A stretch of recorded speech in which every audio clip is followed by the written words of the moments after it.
வாராகி, என் அன்பு குழந்தையே, என்னுடைய தங்கமே, குழப்பத்தில் இருக்கிறாய். அதை பார்த்தவுடன் தான் ஓடி வந்தேன். என்னுடைய குழந்தைக்கு குழப்பங்களா? எதற்கு இவ்வளவு குழப்பங்கள்? வாழ்வில் எதை இழந்தாய்? இன்னும் இழப்பதற்கு என்ன உள்ளது? அதுதான் ஏற்கனவே பல விஷயங்களை இழந்து விட்டாயே.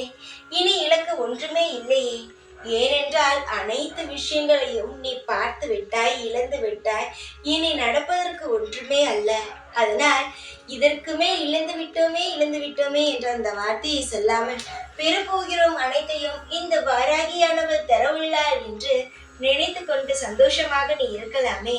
தங்கமே, வாழ்வில் சிலரிடம் எல்லாமே இருக்கும்.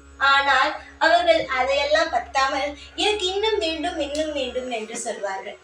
அதுபோல நீ உன்னிடம் ஒன்றுமே இல்லை, ஆனாலும் சில சமயம் இருப்பதை வைத்து வாழ்கிறாய். அதை பார்க்கும் பொழுது எனக்கு மனமானது அவ்வளவு திருப்தியாக உள்ளது. என்னுடைய குழந்தை இருந்தாலும் ஒரே மாதிரி, இல்லாவிட்டாலும் ஒரே மாதிரி இருக்கிறாளே என்று சந்தோஷம் உள்ளது. உன்னிடம் அதிகமான நற்குணங்கள் உள்ளது. அந்த குணங்களானது உன்னை கீழே தள்ளிவிடாது. அதிகமான நன்மைகளும் உன்னிடம் உள்ளது. அதனால் உன்னை வாழ்க்கையில் இந்த நிலைமையிலேயே விட்டுவிடாது.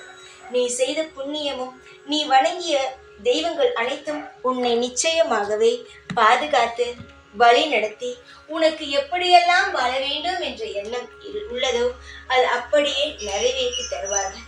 உன்னுடைய காவல் தெய்வமாகிய நான் நிச்சயமாகவே உனக்கு முன்னும் பின்னும் உன் வீட்டு வாசலிலும் நின்று உன்னை எப்பொழுதும் ஒரு தாய் போலவே காத்து அருள் புரிவேன். கவலைகள் வேண்டாம். சிரித்து சந்தோஷமாக சகலங்களையும் பெற்று பெருவாழ்வு வாழ்ந்து வா. உன்னுடைய அனைத்திற்கும் இந்த வாராகி பொறுப்பாக இருப்பேன். நல்லதை செய்வேன். உன்னை நித்தம் சந்தோஷத்தில் மூழ்க செய்வேன். கவலைகள் வேண்டாம் தங்கமே. உனக்காக யாரும் இல்லை என்று நினைத்து ஒரு நாளும் வருந்தாதே. நான் இருக்கிறேன் என்பதை மனதால் ஏற்றுக்கொள். நல்லதே நடக்கும். ஜெய் வாராகி.